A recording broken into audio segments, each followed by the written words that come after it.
Hey, what's up? This is Chosen, and in this video, we are going to be talking about accessories and how to know which ones you should keep, what to look for on each piece when you are trying to decide what to sell and what to keep and take up these slots on your account. So let's get into it.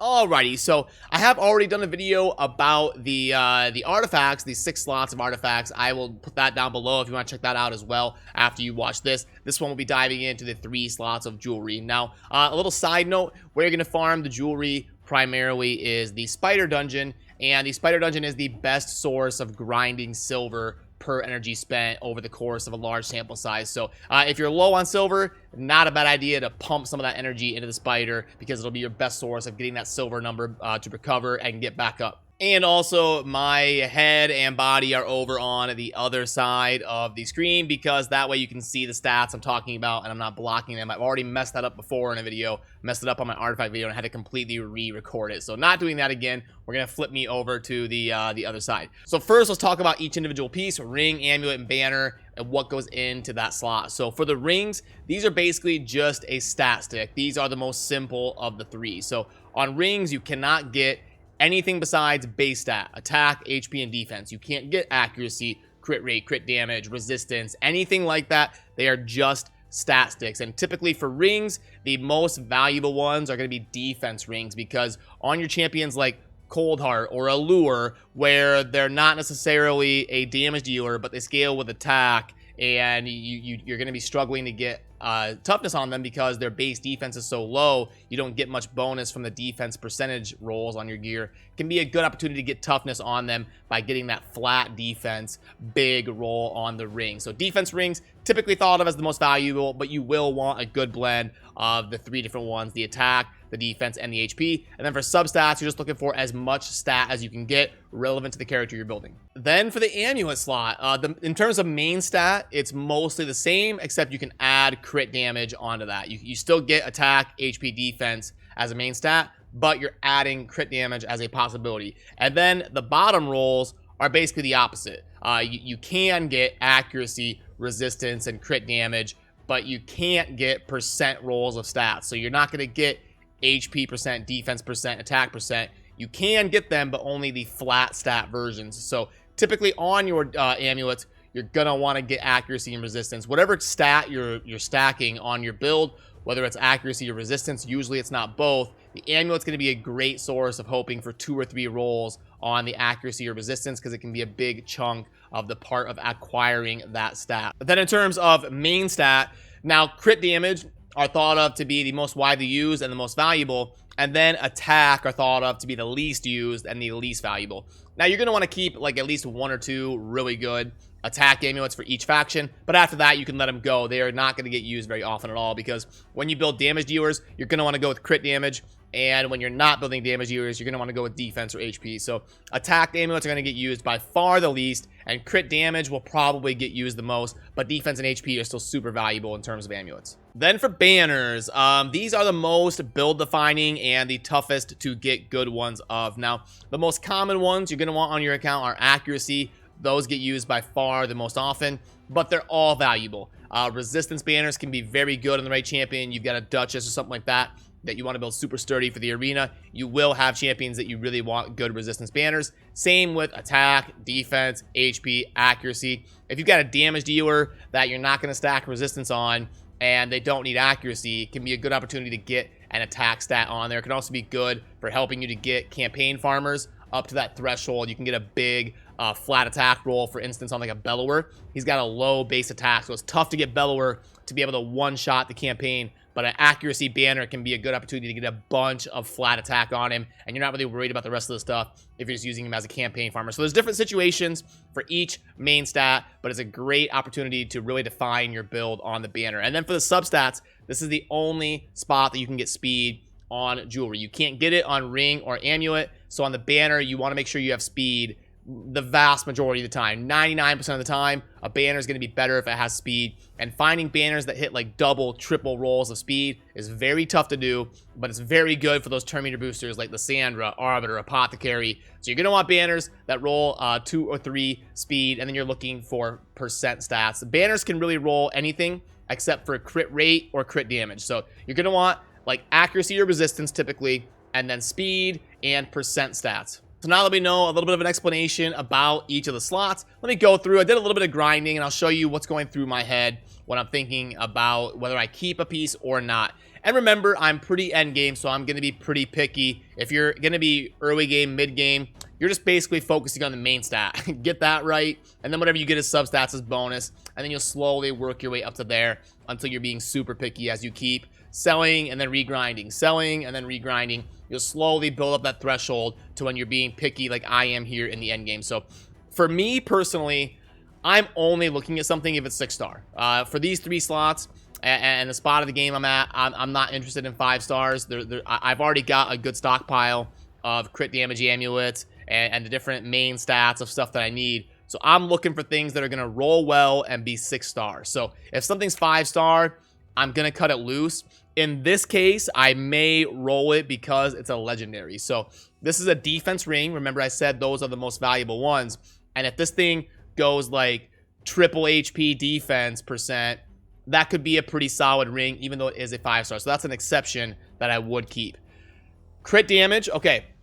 Good example. Crit damage. Now, a lot of builds, you're not stacking accuracy and resistance. You're typically picking one. This is a pretty good amulet. It's a 6-star, and then we're getting HP and accuracy. So that's a pretty solid amulet for being a rare. I skipped over this one. This is attack. Now some people would argue that you want to at least roll your 6-star rings because this could go like triple HP and be a pretty solid attack ring. So you can make a case that we'll keep it for now, and we'll talk about that process as we roll it. This is a 5-star, so we're not going to keep that 5-star. Okay, so this is a 6-star banner that has speed and a percent stat. You always want to roll those because this thing could hit double speed, HP, and then I would want it. It's a really good attack banner for someone like a Kale or something, so I would definitely keep that. That's one we would roll. And when I say one we would roll, it's level 8 or level 12, and then you see how you're doing. And then if you really want to min-max, you do that during an artifact enhancement event, take stuff up to 8, take stuff up to 12, and see which ones are hitting those double and triple rolls that you want to keep on your account. This one, so this would be a good mid-game banner because at level 12 it could hit speed, and it's got HP, and then it's got percent substats. But here in the end game, that's one we're gonna let loose. This is also a really good mid-game banner. 6-star accuracy with 2% stats that both rolled the top end of the range. The range is 4 to 6, and they both rolled 6, so it could hit speed at level 12 and be a pretty solid banner. But it's 5 stars, so I'm gonna cut it loose. Attack, again, we'll roll those that could triple roll and be super good. Nope, defense ring, but it's got a flat stat and it's a rare, so it's gonna go. The 5-star ones are gonna go. 6-star defense. If it's got defense and attack, it's typically pretty bad. Those stats do not synergize, so I'm gonna cut loose the 6-star defense because it has attack. Now, if this was 6-star defense with crit damage and HP instead of attack, I may keep that one, but it's gonna go. 5-star, 5-star. We're gonna cut all of these. Now we're on 6-star. Now these are interesting. You could keep these, and you've got a decent chance at level 16 of hitting speed because it's gonna roll a flat attack. It's gonna roll one of the flat stats: flat attack, HP, defense, or speed. You can't get accuracy and resistance as substats. I should have mentioned that in when I was talking about each piece. But yeah, on banners, you cannot get accuracy or resistance as a substat. So this is one you could gamble and upgrade to level 16 and hope you hit speed, and it would be a decent attack banner, but I'm not going to gamble on that. Again, we'll roll those just to see if we... Now, this is pretty good.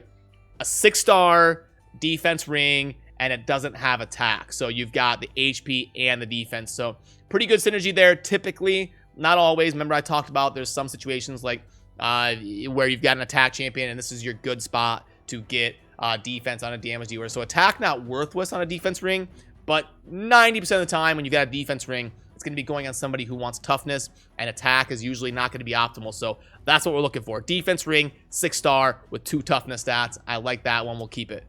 5-star, 5-star, 5-star, 5-star, 5-star, and 6-star, but flat and no speed.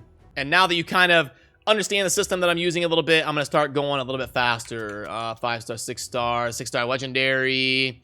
It could go like quad resistance and be kind of cool. I at least want to see that. You'll see a theme here that on some of these jewelry stuff, you kind of need to roll it and see if something crazy happens. You never know what you're going to get when you roll. I've had items where I'm like, oh my gosh, I'm super glad I rolled that. This could go like double resistance and be a good crit damage amulet for someone like a Tyrell or something where the defense is worth a lot. So we'll roll that. Okay, 5 stars. We're not keeping. And once you get good at this, you can go pretty quick. Let's see. Like, oh, there's a 6-star crit damage with accuracy and attack. That'd be a good damage dealing amulet, so we will roll that. And then this one was a good example of one you would keep. It's got 2 synergistic toughness stats, HP and defense, and it's also got 6-star with speed. So that is one you would want to see how we're doing there. You could roll this one. I'm past the point of rolling this. It did hit the top end of the range with 6s, and it could hit speed at level 12 and be a pretty solid attack banner, but I'm going to let that one go.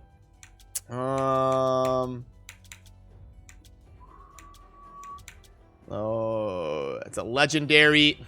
Remember, legendaries can be rough. You kind of want to roll them if they have speed and just see if something crazy happens and you get a quad speed or something. So I'm going to go ahead and save that one. Legendary attack. Nah, these are all 5 stars, so they're going to go. Crit damage with accuracy and HP. I like that.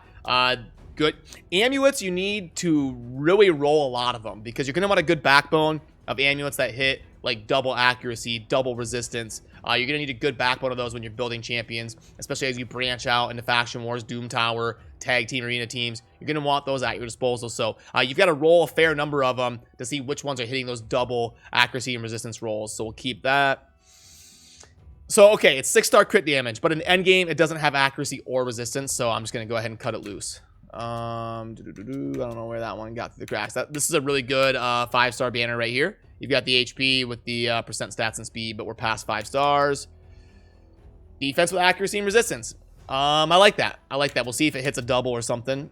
Again, crit damage. It could go double accuracy and be good. Defense. It's got attack. Nope, we're going to let that go. If that was HP instead, maybe you would have kept it 6-star with a speed. Yep, that's a good banner. That's a 6-star HP percent speed. We'll go ahead and roll that up. And then this one's gotta go. So, okay. Now, this is to the phase where I'm deciding which ones are going to kind of make the cut, where I would go through and upgrade them to level 8, level 12, and see how things are going. Now, this is a lot of them. I probably won't do all of these, but I might show you a couple of them and how they go. So why don't we just do these 4 right here for the Dark Elves. That's a nice number. We've got 1 of each, ring, amulet, and banner. And we've got a nice blend of epic, rare, legendary. So we'll just do these Dark Elves one, and I'll show you what's going through my head as I upgrade these. I'm going to be using the Riva tuner to make the upgrades go a lot faster. I do have a dedicated video on that. I'll try to remember to link it up there if you want to check that out. It will definitely be a massive quality of life. I know lots of you have seen it already. If you have not, take the 5-10 minutes, however long that video is, and watch it. I promise you, you'll be glad you did. Okay, so what we're going to do is we're going to take this level 8 first. If we hit a flat stat at all on an endgame account, it's gone. Okay, so it didn't hit flat HP. Okay, good. So it passed the test, the level 8 test. We'll take it up to 12. And hopefully, if it rolls defense or HP, pretty solid ring. There we go. That's a pretty good attack ring. That would be a great candidate for like a Cold Heart. Get a little bit of a base attack, and you got a lot of toughness right here. You can glyph that up to 15% defense and 20-something% HP. Would be a pretty solid ring for even a KO. I mean, there are a lot of Dark Elves that ring would make sense on. So let's go ahead and keep that. That one will make the cut. Now, this one we were going to see if something crazy happens on the legendary, because remember, legendaries can get quad rolls. Okay, we're avoiding flat stats so far. Not bad.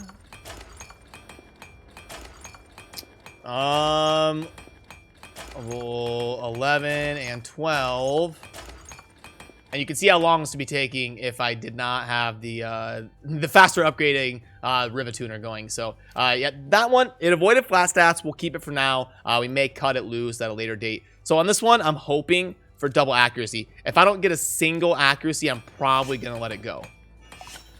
Our amulets, remember, we want to get resistance and accuracy. Okay, we got one. Now we're hoping for, I mean, really anything is fine. You'd like to get a resistance roll in there and stack what you can. So hopefully at level 16 that hits resistance, but we'll save that for now until we won't take things to 16 until we actually put it on a champion. But that one did make the cut. Okay, this one we're hoping for like double or triple speed, and we're hoping to avoid the flat HP. There's one. That's why I take things to level 8 first. Okay, we did hit speed. And I would have canceled that at level 8 if it didn't hit speed, probably. Even if it hit HP, I probably... Okay, there.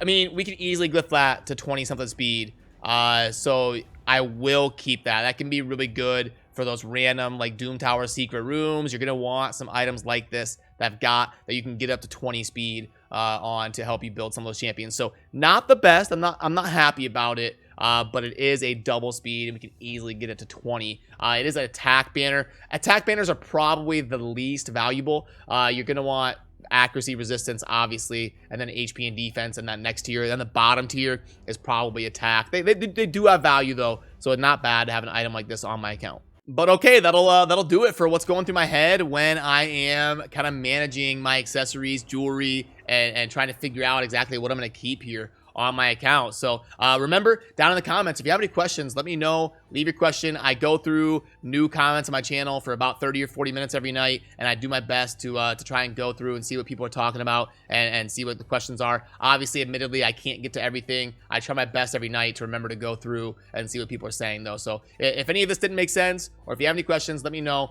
I'll do my best to help you out. And otherwise, thank you for watching. Have a good rest of your day. Peace.